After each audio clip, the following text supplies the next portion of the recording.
Can you see my screen? Oh. Yes, Oh, he wait. looks fine. Yes, Oh, I will. okay. Yeah, I will launch it.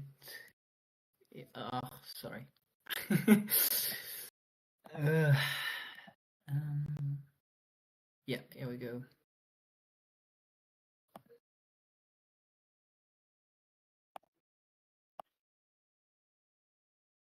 Okay. So thanks everyone for joining.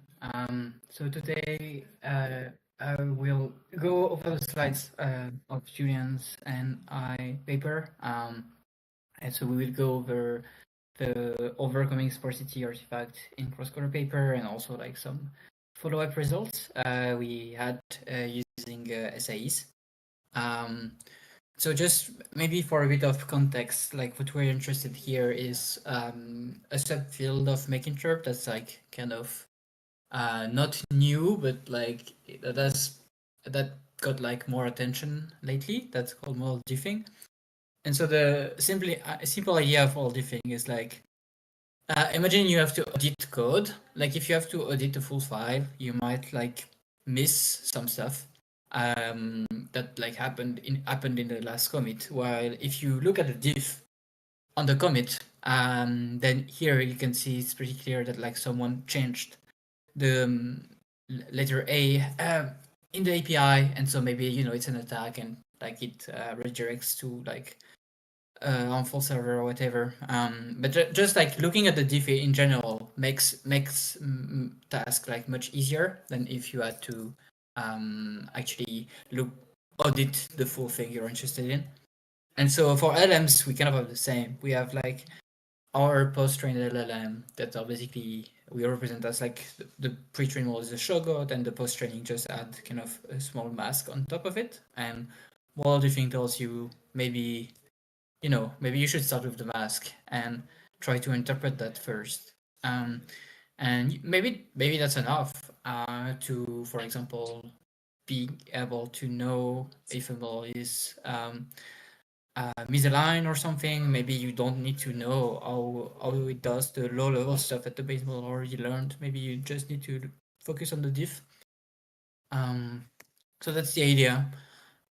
And yeah, and so like to give a bit more details, like one thing that we saw in the literature is that like fine-tuning tends to introduce small changes, and it's more about like rewiring components in the model, creating new connections, and is often concentrated in a later layer.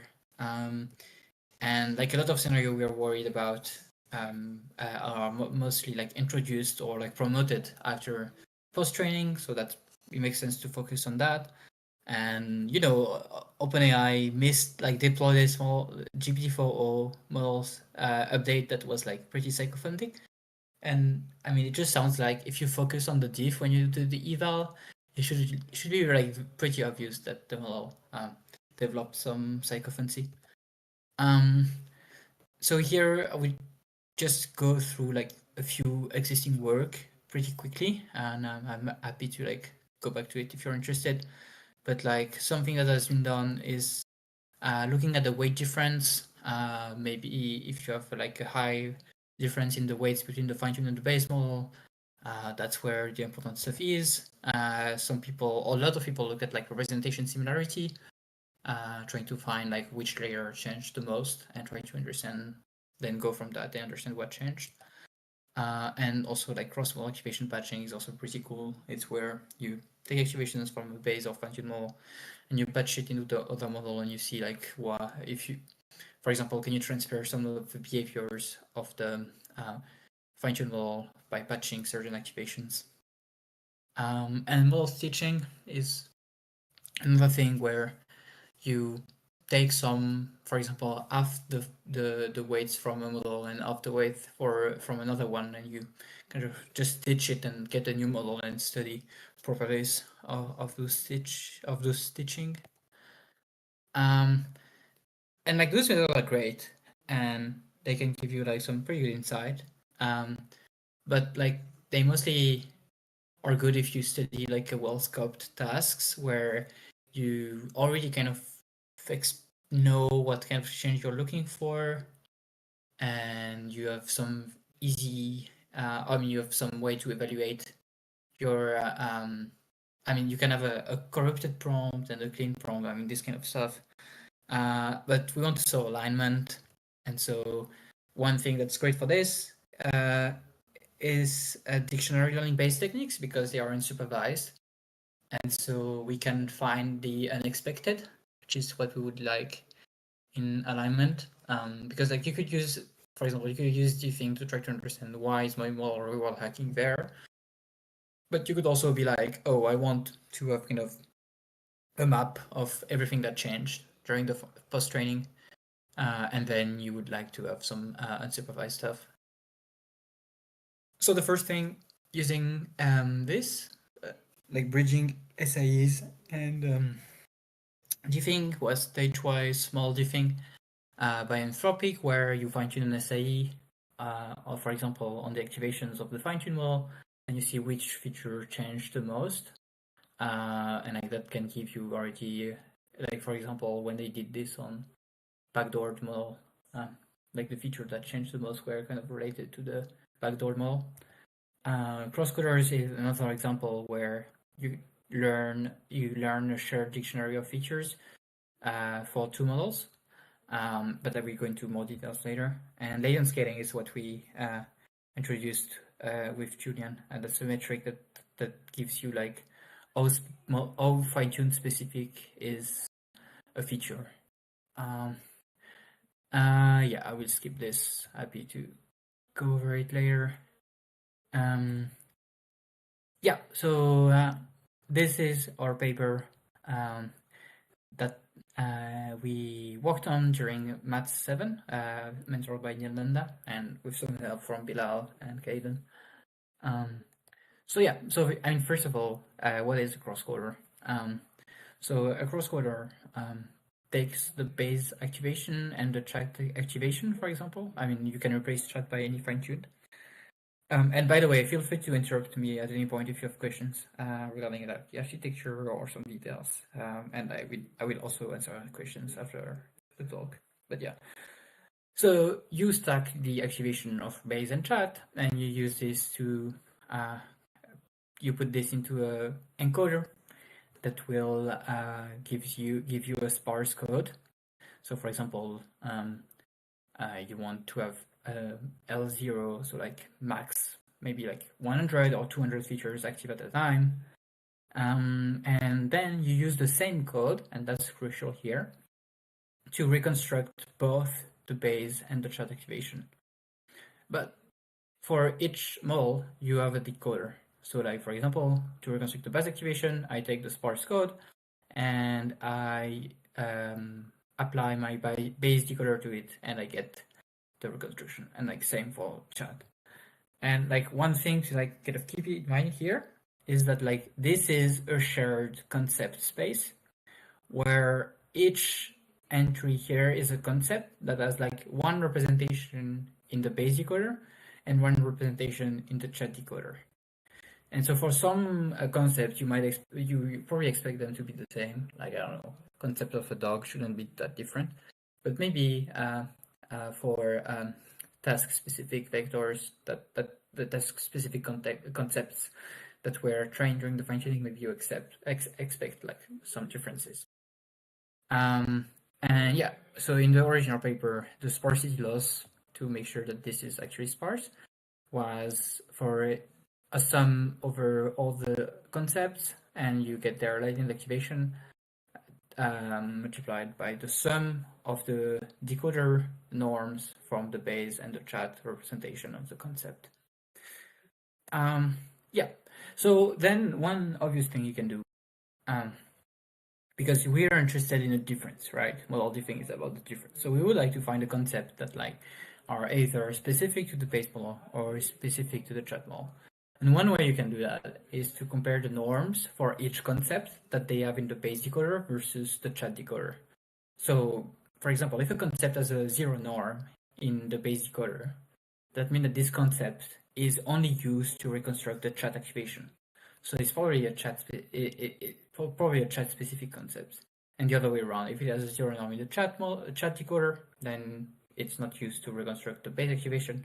So it's probably a feature that's like not present anymore in the chat model. And then you could have also two things that have the same norm, and then you would say, oh, it's a shared feature. It's like shared across models. And if you train a crosscoder like Entropy did, this is the plot you get, and you see this very, very nice trimodal distribution, where in the middle you have a lot of shared features. Most features are shared.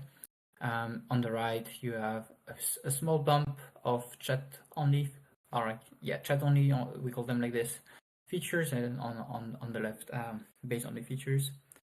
And yeah, one question we asked ourselves, or like Neel also asked it a lot, was like, is this real? Is like all those like really chat specific latents, or is this just SAE bullshit?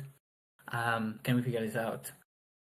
And yeah, one thing we saw was like when we looked at the max activating example also of some of those latents, like a lot of them kind of had a high frequency and were not very interpretable.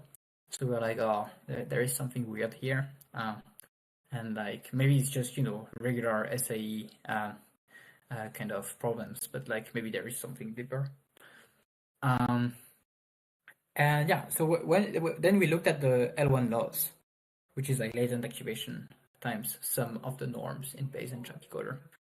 And like we found two issues where the loss would encourage the crosscoder to learn an unfaithful representation. So the first one we call complete shrinkage. There is an N missing here. And the setup here is, imagine you have a concept that's shared across model, but like is maybe like less present in the base model, or like is like less represented, like the norm is smaller. Then the L1 loss might just like shrink. Like what the crosscoder would learn is actually a zero vector here, just because this like smaller vector is not worth it for the model to learn. Like it's better to like reduce the L1 loss because the contribution of this vector to the reconstruction is not good enough. And so when you see this, then you have a vector that seems to be like, oh, it's only in the chat model, while it's actually also in the base model, maybe a bit less. So that's the first problem. And like L1 loss can encourage this. And the second one is called latent decoupling. And so yeah, here's a bit more complicated. So feel free to ask me questions on this. But imagine that you have a feature, let's say the feature of a dog, that is like, depending on the context, it might be only represented in the base model, only represented in the chat model, or represented by both at the same time. So here it's represented by those context A, B, C. And so what you would like your crosscoder to learn is like a chat-specific feature that activates when only the chat model is representing this. A shared feature that is like active whenever the concept is represented by both model, and another one that is only for the base model. And I like if you want an example for this, you could imagine like when you have a text about dog, the dog feature is in both model. When you have a text about cat, the dog feature is only in the base model. And when you have a text about politicians, the dog feature is active only in the chat model. And so you would get this. And what we show is that the L1 loss actually able to learn this representation, where on A and B, you have your chat only features that is active, and on context B and C, you have your base only feature that is active. And that's kind of unfaithful, because maybe B is much bigger than A and C, but still here the model would be encouraged to learn this. And one big thing to see here is that like on context B, your L0 will be of 2, while if you learn the ground truth, your L0 will be on 1. But because we optimize for the L1 loss for the sparsity, the model will still be encouraged to learn a suboptimal solution that is like not as faithful. So yeah.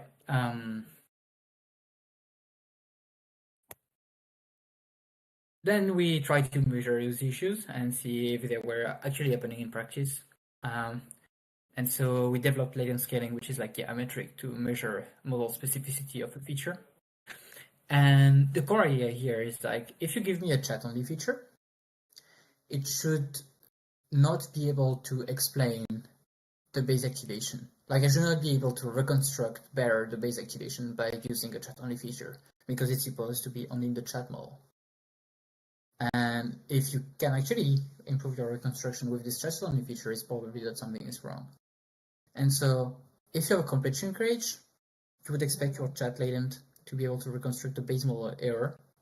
So the crosscoder error on the base model reconstruction, because then, you know, instead of being scaled to a small norm, complete shrinkage will shrink this to 0. So to be optimal, you would use the chat only feature, but maybe like a bit less strong than what you have in the chat. Yeah, in what you have in the chat decoder. And then you have latent decoupling. For latent decoupling, so in latent decoupling, you know, you have another set of latents in the base model decoder that represent the same concepts. So when you look at your base reconstruction, it will contain information. I mean, your chat only feature will contain information about the base activation reconstruction from the crosscoder. And I can go through the details if you want, but like that's the main idea. And so if you plot those two metrics, one that is measuring latent decoupling and one that is measuring complete shrinkage, you see this nice plot where like for complete shrinkage we'd expect most things to be close to 0, and we don't see this. And for latent decoupling, you see that the two distribution overlap quite a bit. So like there seems to be quite a lot of like chat only features that like behave like shared features, which show that there is a lot of false positive here. So yeah. So the main takeaway of this was, okay, both artifacts exist. And I mean, the first thing you can do is you can look at like those features here on the bottom left of the plot, because like there seems to be like truly chat only. And if you do this, they are like much more interpretable. And yeah, and much more interpretable. And so it's like a lot of the artifacts that we saw when we looked at first at the interpretability of the features were just like fake chat only features. And yeah, as we said before, like those artifacts comes because of the L1 loss. So then the idea was like, yeah, maybe we can just use batch stop k or stop k to optimize on the L0 directly and avoid those artifacts. This, when we first ran this plot, we were like, okay, yeah, that doesn't work. Like there is no true model distribution. But like one thing is that if you look here at the very right, like there is much less features, right? But like this like dark blue, those dark blue features are features that that are in the bottom left of the plot I showed you before. So you see that like all the features that seems to be chat specific according to the norm are actually chat specific also according to our metric. And yeah, when you look at the plot of our metrics, you can see that like we don't have any complete shrinkage or latent decoupling here. Maybe like one is like kind of borderline, but like that's it. While in the L1 crosscoder, you have this illusion of having like much more feature here that are specific to the chat model. But when you look at the actual count, so here we choose a threshold. So like 0.5 on the x-axis means like we only take latents that have both scores below 0.5. You can see that the batch stop k actually has more chat specific latents according to our latent scaling feature, latent scaling metric. So yeah, batch stop k seems to be much better. But like one thing you could be wondering is like maybe latent scaling is just a bad metric for model specificity, and like maybe we see batch stop k is better on our metric, but in practice it's not. So we actually tested for that. And to do this, we did like a causal experiment where we run. So our crosscoder was trained on the orbit of the 13th layer of the model. So what we do is we have our chat model distribution here, and what you try to do is we take the base activation to layer 13. We add a set of chat only latents that gives us kind of a chat approximation, and then we run the chat model through this. And so then we can kind of get like an approximation of the chat model probability distribution. And like if our set of latent is perfect and like contains all the information that you need to add to the base activation to get the chat activation, you would see very low KL. While if it's useless, you would like not see any changes in the KL. You would just get the same KL as if you don't add anything. And so when we run this experiment, here latent scaling is our method, our metric, and the lowest 50% means we take like the features in the crosscoder that have the lowest latent scaling score versus the highest latent scaling score. And you can see that like for both latent scaling and the norm diff that we used before, features that have low score in those metrics reduce the KL the most for patch top K. And for element crosscoder, it's actually the opposite. Like if you take the features that have on the lowest 50% side, you actually get a higher KL than if you get the lowest. So there seems to be something wrong with the element crosscoder. But like if you apply latent scaling, you see that like then your lowest 50% are actually the one that reduce, and you almost match the performance of the batch top K. So it seems like the difference between batch top K and L1 is not that batch top K better. It's that batch top K has like less artifacts, and it's easier to find the features that are true chat only. While with L1 you need to apply our pipeline, like this extra step in the pipeline to actually get the true chat specific features. And when we looked at like a few examples, so I think, yeah, this is in the batch top K, we found like a fake fact feature that activates only when the user states a fake fact. We found latents related to emotions and that like we're activating much more strongly when the question was about the emotions of Gemma that we used. And yeah, some stuff about harmful instructions and also some. So like this is only harmful instruction, while the second one here is more about like stereotypes. And like if you steer with them, like with the first one, the harmful instruction, then on how do I make cheese, then the model will be like, I cannot provide information for making cheese at home, blah blah, it's dangerous. Even if at the end like we only steer on the input, and so at the end the model will actually realize it's saying bullshit and will actually give some how to make cheese. And if we steer with the other one, we have to steer much more strongly, and it will yap about stereotypes. Yeah, so I mean I want to pause here for a moment because yeah, that's I think all we have on the paper, and then the rest is more on the follow-up blog post we posted. But like yeah, I'm happy to take questions now first before we move on.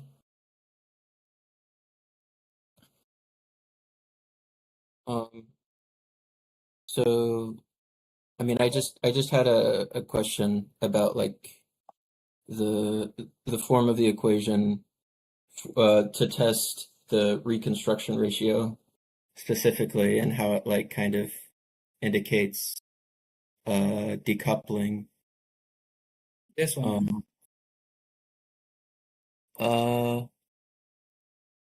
No, I was thinking of the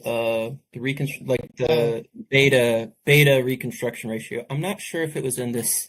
I mean, I was reading the paper, but I'm not sure if it's Oh in yeah. Okay, yeah, sorry. So yeah, this is the ratio of two betas that we compute like this.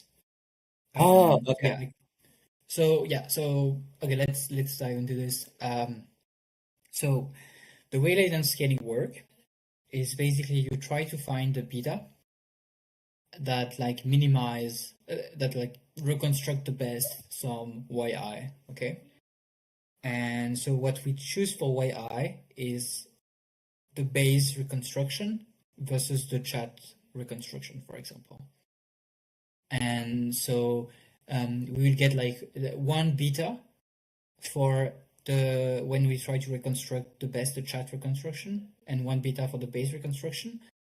And then we take the ratio of those. We take like the beta base divided by the beta chat. And the idea here is like you could just take the beta base, but like we expect that like even for the chat model, beta equals 1 might not be the best, because just like the SIE might not like be optimal. And so to avoid to have easier comparison, we divide this beta base by the beta chat. Sorry, what's the problem that arises if you don't divide by the beta chat? So for batch.k, I think it's mostly fine, but like there is another thing with L1 SIEs and like L1 crosscoder. It is something called feature shrinkage. I'm not sure if that's the right one, but like basically the idea is that like your features won't be at the optimal scale. They will be kind of at the lower norm than what they should be to optimize for reconstruction, just because of the L1 penalty. So like for some features, beta for the chat model will be like, I don't know, like 3 or 5 or 10, you know, and the beta for base will be something more like 1. So here I would say this feature is still kind of mostly chat specific. It's just that there is more interaction, because like one of the things is, you know, we are in superposition, right? So like your chat feature might like have some interference with base features, so you won't get a 0 value for beta. And so yeah, to regularize this, we divide by the beta chat. I'm not sure if it's clear.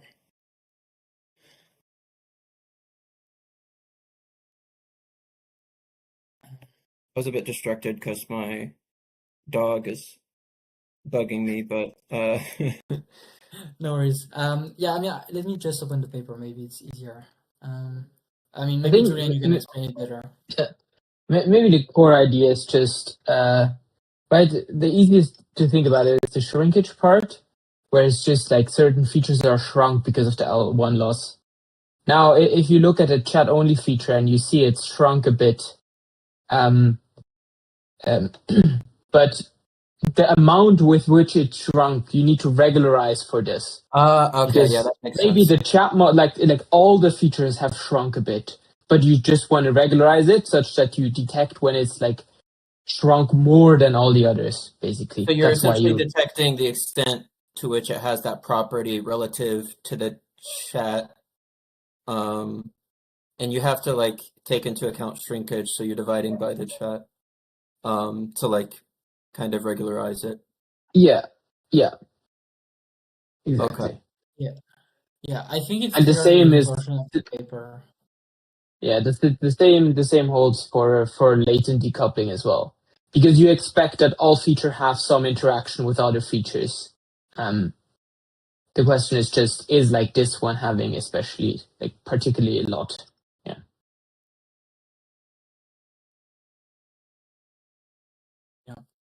Does that answer your question?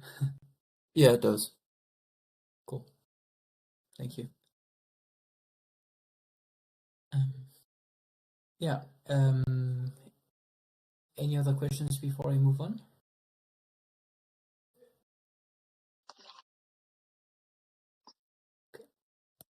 Maybe one thing I just want to quickly add, since we talk a lot about crosscoders, and there was a question also in the chat. Like we use crosscoders to refer to these two-model cross-model diffing crosscoders. But essentially, transcoders are crosscoders as well. It's just any type of A to B encoder decoder architecture. Just to make this clear, that a crosscoder isn't necessarily a diffing tool. It can just also be used as a diffing tool. Yeah. it can be cross layers, for example. You can compare features across layers or something like this. Yeah, you can have like base activation from a different layer on the bottom rather than chat activation. Okay. Then yeah, let's finish, I guess.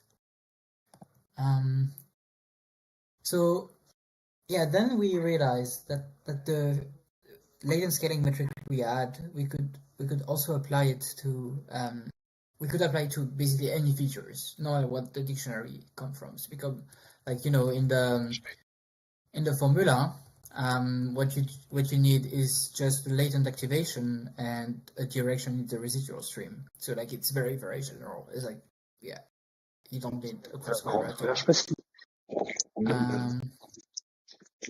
And so yeah, so then like be careful, Yasin, I think you are not muted.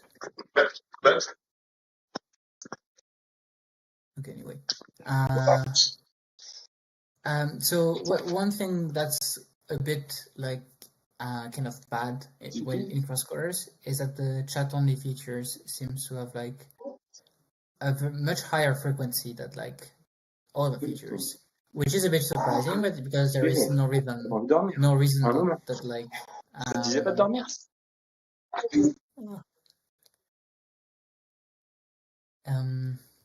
sorry, there is like no reason that like chat specific features should have a higher frequency. And like if you think about it, when the crosscoder learns a chat specific features, this like use one slot in the dictionary, and this slot could have been used for shared features, which would have been useful to reconstruct both models. So if you think about the minimizing reconstruction, like the crosscoder has an inductive bias towards learning shared features because they are more useful because you can reconstruct 2 times more. So yeah, this is like, that's how you can explain this. And what we saw is that like if you train a chat SAE, so you just learn a SAE on the chat model, and then you apply latent scaling to find the chat specific features in this SAE. You get like distributions that are like very, very similar compared to before. It's like kind of the same distribution of frequencies. And if you train an SAE on the activation difference, like a diff SAE, you also get like something that is way less on the right side of the x-axis with like high frequency features. You have like a much more distributed distribution. Yeah, and this is like crosscoder for comparison. So like, yeah, much more shifted to the right. And another thing is that if you actually count the number of chat-specific latents, you can see that like even like a chat SAE here in green will have more chat-specific features than the batch topic crosscoder. And like diff SAEs that are trained activation different. So like, I mean, a diff SAE, of course, we have more chat-specific features because that's the only type of feature it can learn, right? But like, you can have a diff SAE with a very, very low expansion factor, like 2, while like, so like the number of features the SAE have is like only 2 times the size of the residual stream, and you still get more chat-specific features. So it seems like if you actually want to get all like most of the fine-tuned specific features, you might prefer SAE-based methods rather than crosscoder. But like one thing here is that I just show you numbers, right? So maybe in practice, if you're interested in like understanding a model better. And so that's like one of the problems of model diffing right now is that we don't have like good evaluations. And yeah, to kind of compare and say, oh, the diff SAE is actually more useful when I do my diffing study. Yeah, that's like another plot showing that like also the the KL experiment, when you do the KL experiment with like an assay on the diff, you recover much more of the KL,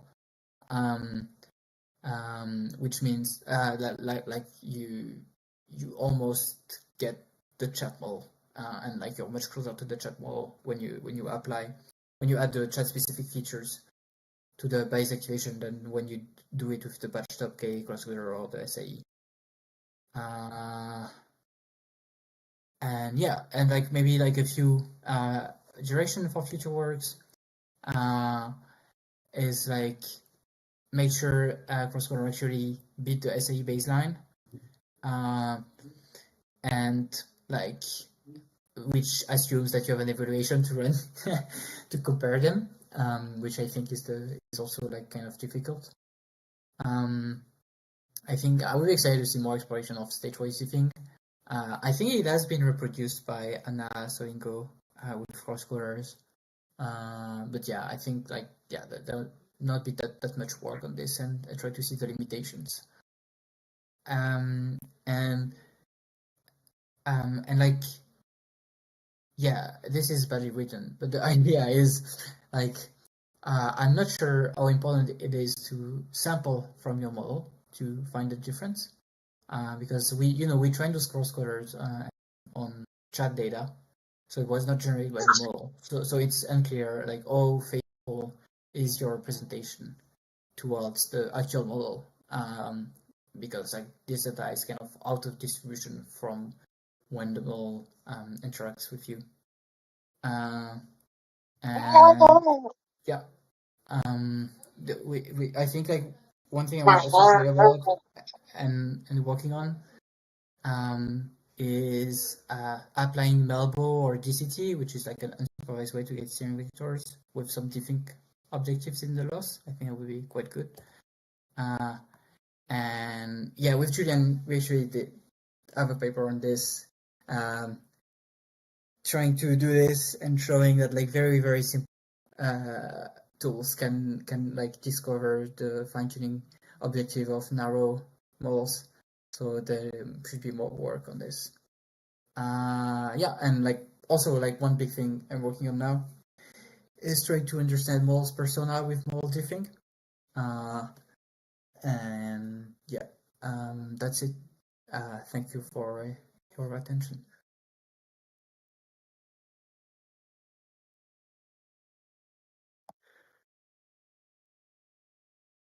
Nice. Yeah. So yeah, if there are any questions remaining, reading the paper or those essay results, happy to talk about them, or even like future works, or if you want to discuss model diffing ideas in general. Yeah.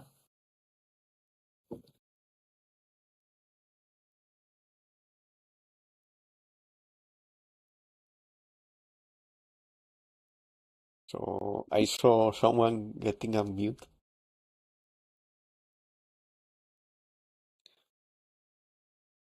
Yeah, we can't hear you, Sinem. I'm not sure if you're trying to talk. Oh, in the chat. Try to talk. Can you hear me now? Yeah. Oh yeah. Okay, sorry. Okay. Can you go back to slide 30 and tell me the difference between the top two figures again? So on the left, it's chat-only features that we found in a chat essay. So an essay trained on the chat model activation, and on the right is the same, but for a diff essay. So an essay trained on the difference. So base activation minus, chat activation minus base activation. I see. Okay. The other thing I was wondering is, did you try the crosscoder implementation, but with, let's say, two SAEs trained on the same model, reconstructing those activations? Because they, like, in how would I put this? There really shouldn't be that much of a difference in terms of, like, the features that it finds necessarily. If it's, like, based off of, like, the two... If it's based off of this same model, just as like a validation of your approach of using the crosscoder for a model diffing situation?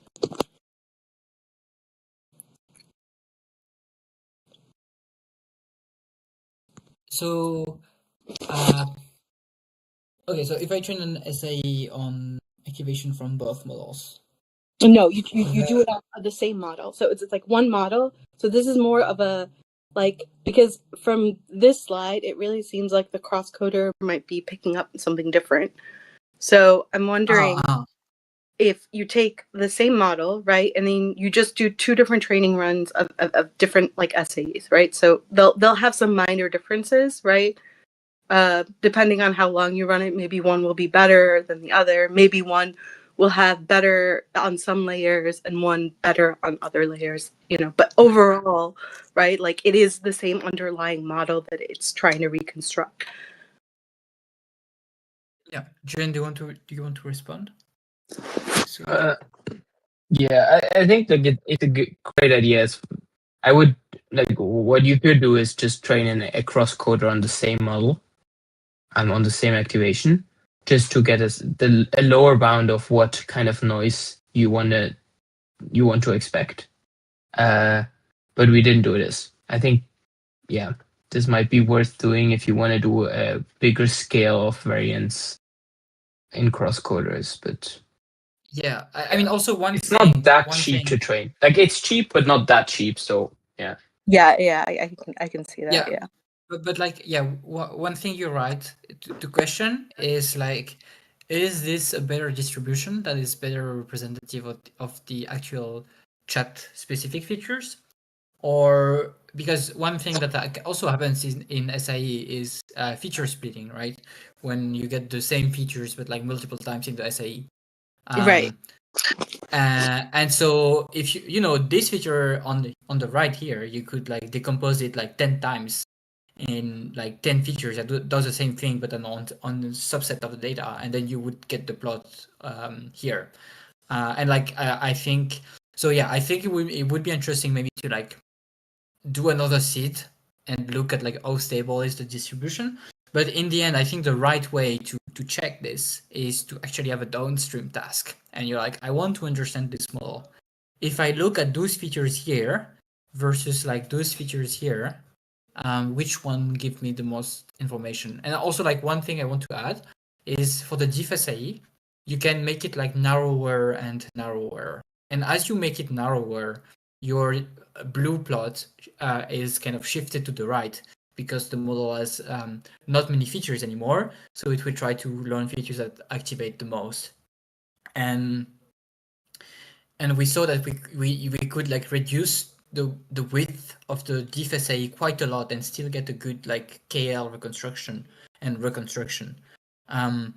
But like as you go to the right, they start to be you start to get a lot of features that are just like, you know, polysemantic, and it feels like the SAE just picks up on like the PCA direction or whatever that are not very interpretable. So there is a sweet spot here to choose the right width. And like, yeah, I'm not saying this is the right distribution. I'm just saying this looks a lot more. Like, you mean the width of the SAE, not the width of the distribution, right? Yeah, the width of the expansion vector. Okay. Yeah. Of this. And like, but like one intuition bomb here is that like this distribution looks a lot more like the shared features. You know, and like in the SAE case, like you see like the chat only features are just like the other features. Like it's not like, so like there seems to be no reason to get this weird like shift to the right that you get in the crosscoder, and there seems to be more like a result of the inductive bias of the crosscoder. Thank you so much. Although it's like not clear, maybe like we don't know the ground truth. That's why we need to have a ground truth and need like good models to investigate ground truth, because maybe chat only features are actually more frequent, right? We just don't know. Yeah,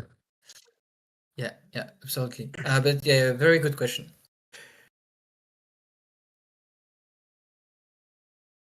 Okay, guys, I have to head off, but thanks a lot. Yeah. I probably have one more question. Yeah, I'm saying no worries. Oh, okay. Yeah, so whenever you calculate the what's it called? The epsilons, when you calculate the epsilons, you use h of base and h tilde base.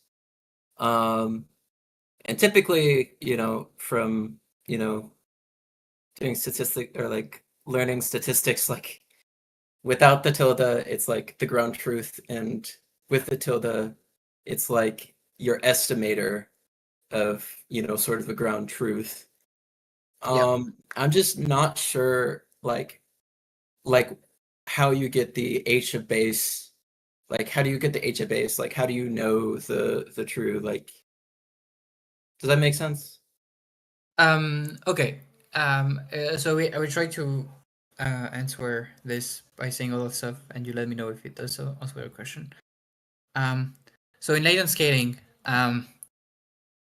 you can take the beta by trying to approximate the base activation, and this gives you a good measurement of chat specificity. And that's I mean, not the beta directly. We use the ratio with chat, but like actually on those plots, that's what we use. We don't use tilde. We use the base activation. But in the paper, we also use those like new reconstruction and new error, where instead of H base we use the H tilde. And like this, the logic here is not it's a better way to get a chat specificity measurement. It's just a way to measure if there is any latent decoupling that's occurring. And like I think the archive version of the paper doesn't explain this well, and I think better draft version. But like that's the idea. It's like we use H tilde just because of like the intuition that's how you detect latent decoupling. Because in latent decoupling, your H tilde also contains like information from the chat, but it's just like all other base decoder features that reconstruct the feature. Does that make sense? So if I'm understanding correctly, it's like just a different, it's a different model, like the H. It Sorry. relates. H tilde is the reconstruction of H base by the crosscoder. Okay. So Okay. yeah. So H tilde is what you get from the crosscoder as the base model approximation. And if your chat specific feature, I mean your supposed chat specific feature, can explain this, this means that this is actually not a truly chat specific feature. It's actually like an artifact of latent decoupling, because there are other base decoder latents that like represent this chat features, this chat feature. Okay, I think that makes sense. Yeah, I will send a new version. I mean, it's not. It's like we are. That's what we Also, submitted to the RIPS. We still need to I like finish before we update. But yeah. one more thing. I think you guys may or may not already know about this, but I think there was a typo on like page 5 where like it did beta R base over beta R base. Oh yeah. We fixed this. Yeah. Okay, cool. Yeah. Here we go. It's fixed now. But yeah, thank you. Good question.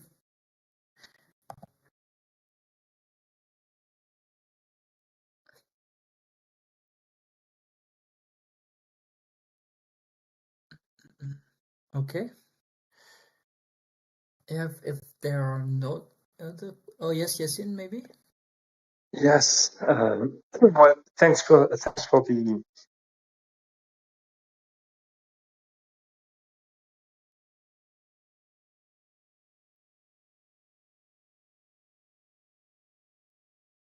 If you are talking, we can hear you right now.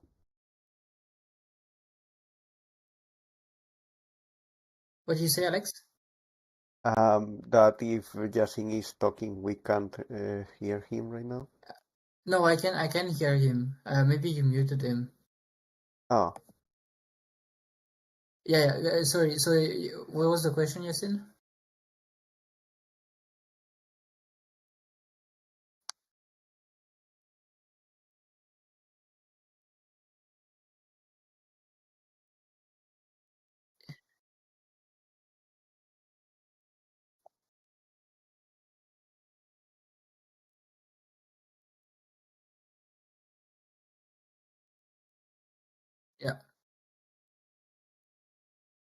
Yeah. So yeah, I can go into more details. Yeah, this is the slide.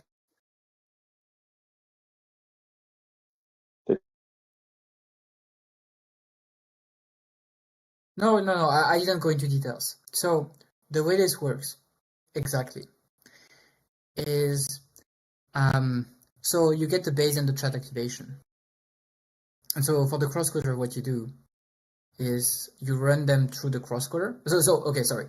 First, you select a set of latents you're interested in, and you're interested in do they help reconstructing the chat behavior. Okay. So you have those latents, you have their index, right? And what you do is you run the crosscoder on this base at this chat activation. You get the activation for those latents. And then you add those latents time their current latent activation. So for some samples, maybe you will add no, and for some samples, maybe all of them will be active, and it will depend. And so you do this for every sample. What you do, get the base and the chat activation, run them to the crosscoder to get the feature activation. Multiply this by the decoder matrix, by the decoder vector of those latents. Add this to the base activation. You get your chat approximation, and then you finish the pass. And then you get a new probability distribution. You compute the KL with the clean forward pass. And the idea is that if your set of latents perfectly chat behavior, then you will get the KL of 0. While if your latents are useless, you will get the same thing as if you didn't add them, or maybe something worse. Does that make more sense?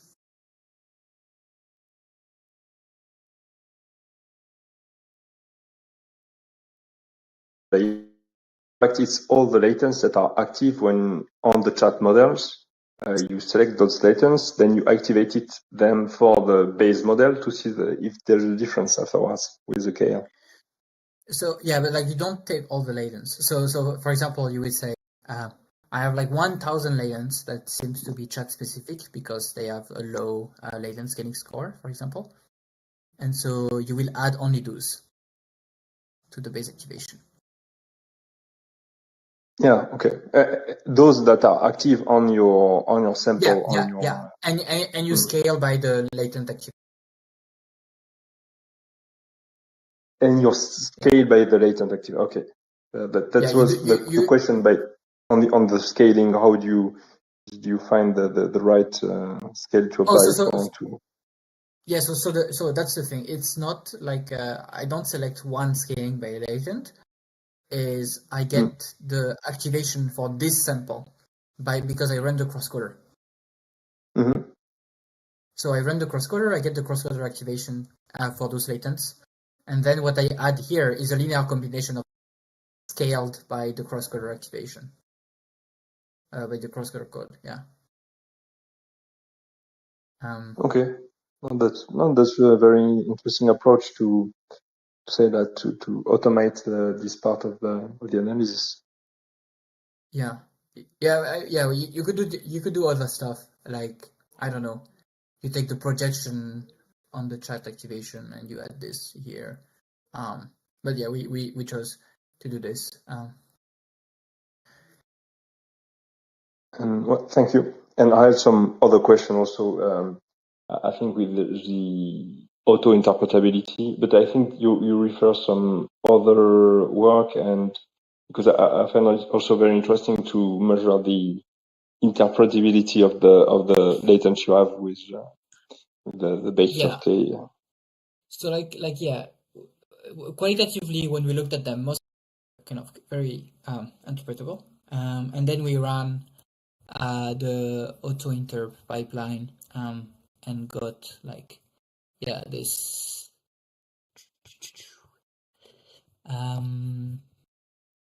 this plot here, and one thing here is that those auto interp metrics are very, very noisy, and also very bad at doing auto interp right now. So it's it gives an idea, the rough idea, but it's still far from perfect. Understood. Cool. Well, thank you very much. And yeah, happy to answer some more questions in like Discord, in the Discord chat, or even like feel free to DM me.